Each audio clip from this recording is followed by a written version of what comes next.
Hey, Ryan, who's got it better than you? Nobody.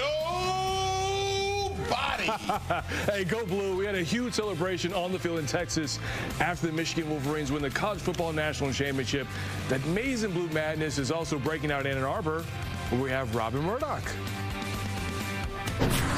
Brandon, yeah, the celebration continues here in Ann Arbor this morning, where Michigan fans, they are stocking up on hot hats and shirts, anything with the championship title across them. We'll have a closer look at the shopping frenzy happening at the M-Den.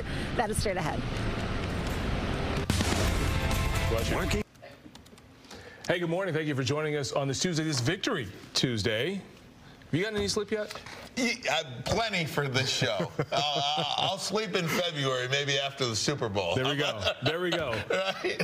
Thank you for joining us. We got Ryan Armani here. Go Blue, man. Go Blue, Brandon. It is great to be a Michigan Wolverine fans, the team celebrating after becoming the college football national champions. Penix looks the other direction down the seam. It's intercepted by Sainristil. Mikey Sainristil has a couple of blockers.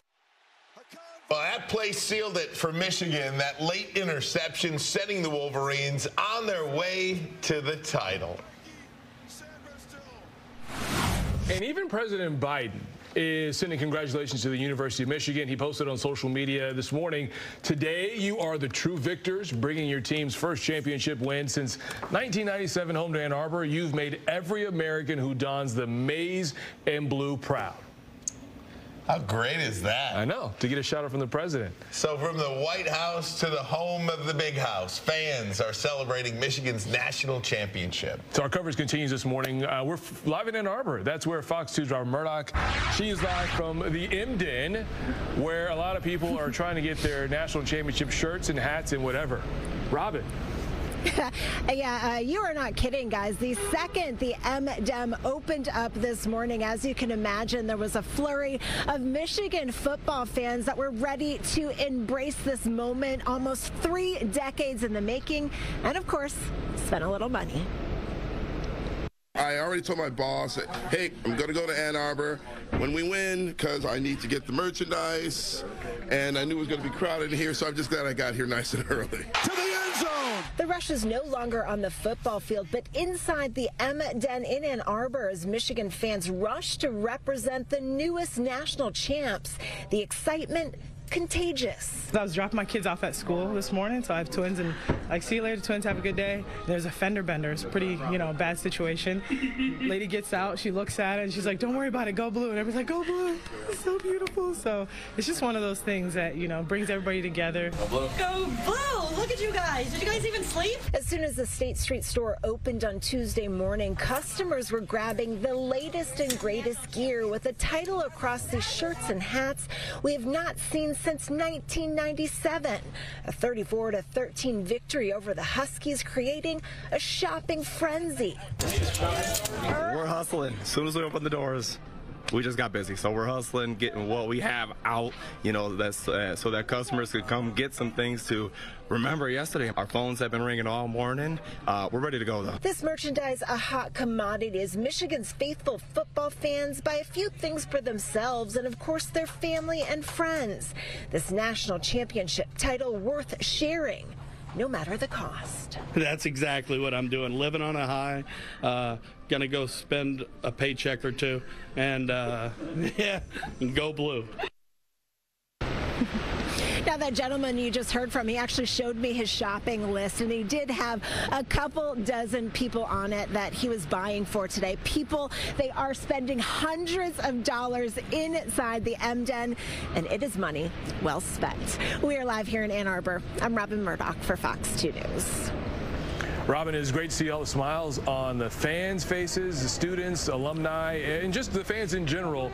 We saw a lot of different selection of shirts. Can you tell us which shirts are more popular, if you're able to tell that so far? No, everything is going, Brandon. They've got 3 different shirts here, 3 different championship shirts that they are selling.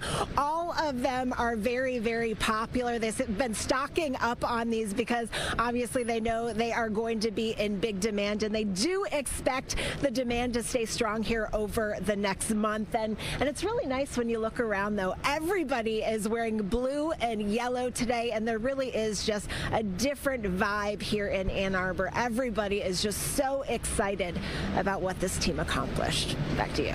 It's a great way for a lot of these students to return to campus. Robin, we do appreciate it. Send it over to Ryan. Yeah, Brandon, you know, I would say one of the more popular shirts, anything that says national champ on it. Right. Go figure. Right.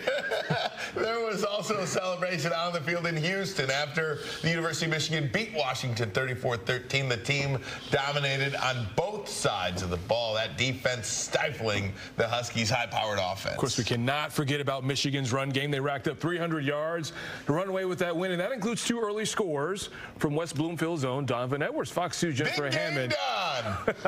It's good to see him back to form. And Jennifer Hammond is live is in Houston. Team 144 for the Michigan Wolverines did what no other Michigan team has been able to do in 26 years, and that is win a national championship. And they did it with stifling defense, holding Washington to just 13 points. It's a feeling I thought, you know, my boys and I would never have. It's truly special. Everything we've done, everything, you know, these guys, I mean, they're my brothers. You know, just be here on this stage with these guys and pulling through and win this natty, I mean, it means everything in the world. What kind of message did you guys send to the rest of the country about this Michigan team and this defense? You know, we wanted to make a statement. We have been all year, you know. We think we're the best defense in the country, and I think we proved it tonight against one of the best offenses in the country. So I don't think there's anything else left to say. We dedicated the offseason to this moment. This is, you know, everything that the guys came back wanted to do. This is everything that, you know, the young guys, they saw the standard that we had. They lived up to it. They were able to, you know, step in and make huge plays all year. You know, this is the most team that I've ever been on. I wouldn't want to play for no other coach, no other program, no other group of guys. You know, Team 144 was special. I'll never forget this team. You know, this is a bond that we'll have for life, a brotherhood. I wouldn't give it up for nothing. We leaned on each other. You know, at the end of the day, we were playing for a mission. We were playing on a mission, and that's playing for a higher purpose, playing something bigger than yourself, and that's just what we were doing all year. You know, it takes a special group to do that, and, you know, I was just blessed to be a part of it. What do you have to say about Coach Harbaugh? Absolutely love you, Coach. You know, just thank God every single day for pointing me in the right direction, being a Michigan man, and I really appreciate everything he's done for me. For me personally, I can now sit at the big person's table in the family. They won't keep me over there on the little table anymore. My dad, Jack Harbaugh, won a national championship, and my brother won a Super Bowl. So yeah, it's good to be at the big person table from now on. And as the confetti falls in Houston, there will be a lot of celebrating over the next several days. And then, of course, the questions will begin. Will Jim Harbaugh stay or will he go? In Houston at the national championship, Jennifer Hammond, Fox 2 Sports. All right, so more Michigan talk for a long, long time. Oh, yeah, for the next month? Over the next hour, over the next month, over the next years. Yeah. Decades, perhaps. Not much snow this morning, but we are seeing some flurries. Plenty of rain in the area, too. More confetti than we saw snow. However, Weather Authority Derek Keffer is here with the forecast. Derek, this has been one of those, you told us earlier in the week that this was going to be a difficult storm. So this has been one of those storms that has really been tough to kind of track down and nail down. Yeah, it's the temperatures that played with things, and that was the thing we were most concerned about. Now, we were thinking we were going to get that window very early this morning where it was going to be cold enough and wet enough that it would be snow. it didn't happen. Those things did not coincide. The warmer air stuck around and has stayed farther north than expected. So what we woke up to was a bit of a wintry mix, but mostly kind of some raindrops. And then even out there right now, there's a lot of moisture, but it's still, at this point, looking like it's transitioning into rain from the snow. Now, some areas off to the north, perhaps a little bit more snow. Auburn Hills, he has seen some reports, hearing some reports of snowflakes there, but it's only a matter of time till those snowflakes turn into raindrops as well. This is 2:30 in the afternoon, and you'll see this is rain. There's the snow, but this is the rain, and that goes all the way as far north as Saginaw. That will last through the day today. By later tonight, we're going to see the colder air come back, and that could change things, or will change things over into snowflakes, but that wouldn't happen until about midnight tonight. Here's your rain chances through the day. Yeah, they're sitting pretty high, aren't they? From 1 o'clock through around 7 o'clock. They're up there around 80, 90 to 100%, and the winds are going to begin to pick up as well. In fact, they are already strong-ish at 28 miles an hour in Ann Arbor, 28-mile-an-hour gusts for Detroit. You can see the warmer air, 38, 35s, and 40s down in parts of Cincinnati, and so the numbers significantly milder. We'll be at about 43 degrees. Kind of a yucky day out there today. We'll have the rest of the week as a much stronger system could impact us late in the week. We'll talk about if that could impact the weekend. Guys, over to you. All right, Derek, thank you. Let's get to a news alert from Macomb County. We're told someone has been shot by a police officer in Shelby Township. So the investigation is underway to figure out what happened. Fox 2's Lauren Edwards joins us live in Shelby Township. Lauren, what do we know so far?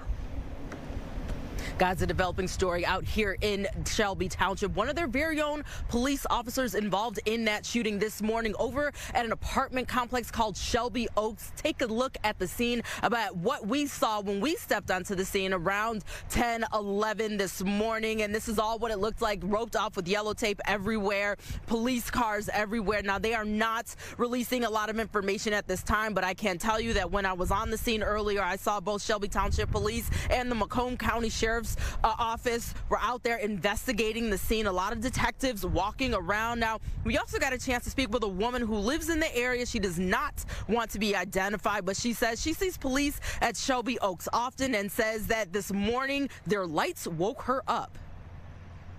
Well, around 6:30, I saw those blue. I'm used to seeing those blue lights and red lights. And about 6:40, I heard like 3 bangs like fireworks going off. Well, I was told later what it was. And that's all I know. I just know the police were there and the tape is up. You know, the police tape is all the way across. And the cars were lined up from that yellow house all the way up to the next apartments.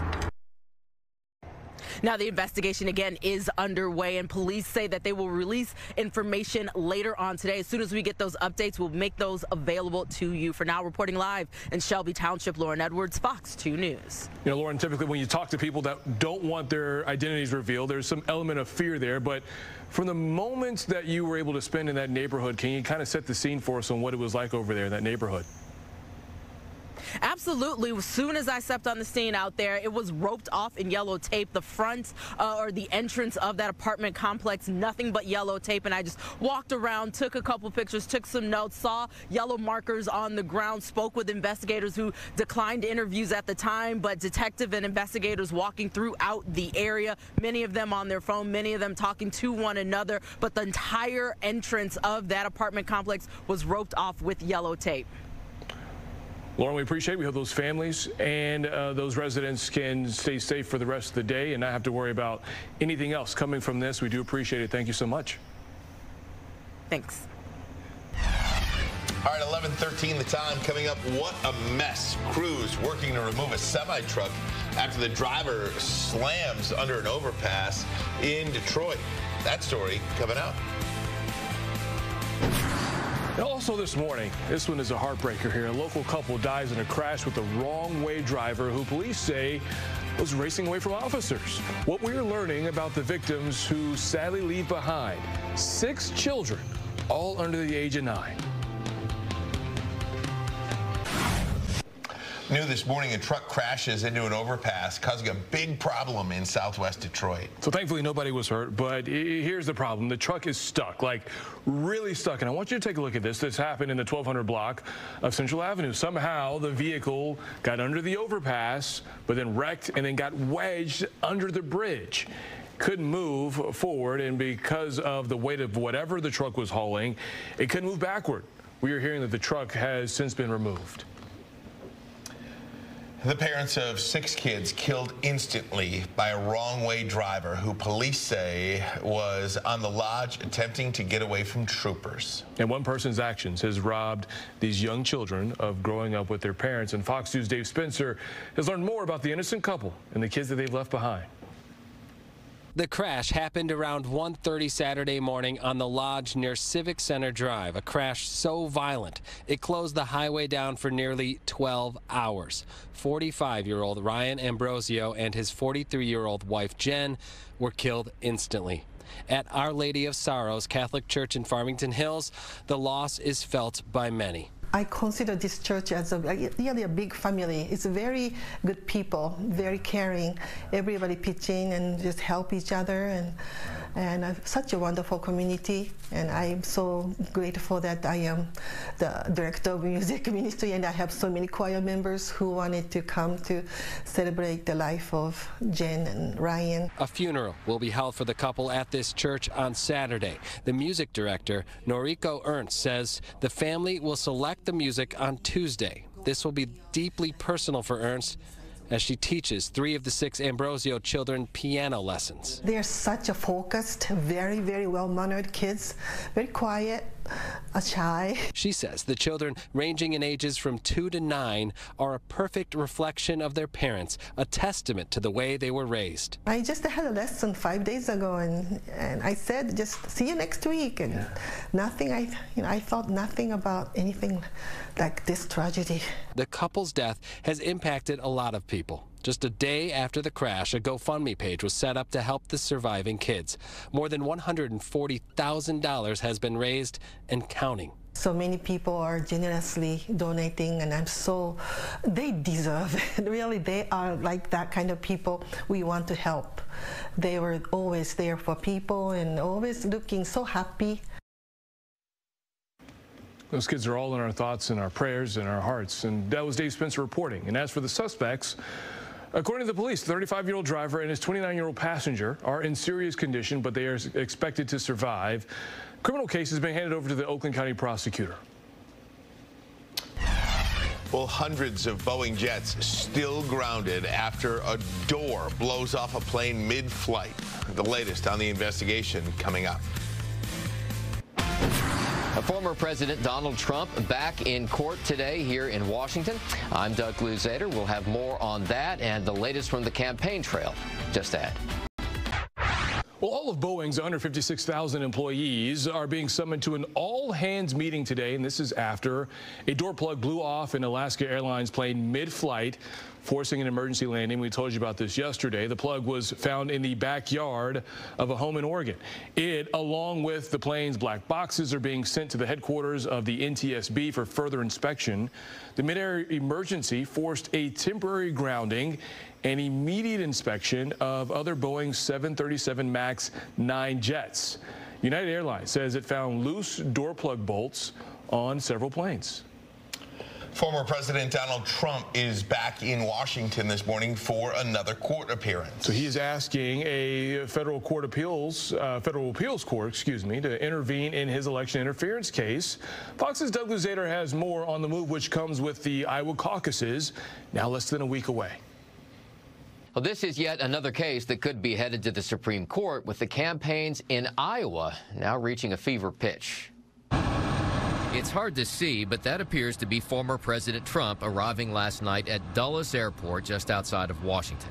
And today he will ask a federal appeals court to stop his election interference case in its tracks, arguing on Truth Social, if I don't get immunity, then crooked Joe Biden doesn't get immunity. The president would have immunity during the time as he was sitting president, the same immunity Biden and Obama and everybody else gets. At the very least, this could delay a Trump trial. Appellate guidance takes time. I think this immunity issue is going to have to go to the Supreme Court of the United States. We all saw with our own eyes the truth of what happened. And President Biden at a campaign event in South Carolina talking about Trump, and so was one of the former president's chief Republican rivals. I agree with a lot of his policies, but rightly or wrongly, chaos follows him. And y'all know I'm right. Chaos follows him. The former UN ambassador Nikki Haley appeared at a Fox News town hall yesterday, and tonight it will be Ron DeSantis' turn. Both have a great deal at stake in Iowa on Monday, and so does Trump, with high polling numbers and growing expectations. Only twice in history in a contested caucus has any candidate topped 40%, and the last time that happened was in the year 2000. And that may all come down, of course, to turnout, with below zero temperatures in the forecast next week in Des Moines. In Washington, Doug Luzader, Fox News. A yucky day out there today. Not a whole lot of snow, but certainly quite a bit of rain. We've got kind of a wintry mix right now, but the transition to all raindrops, it is happening. We'll talk about how long this rain will stay in today's forecast.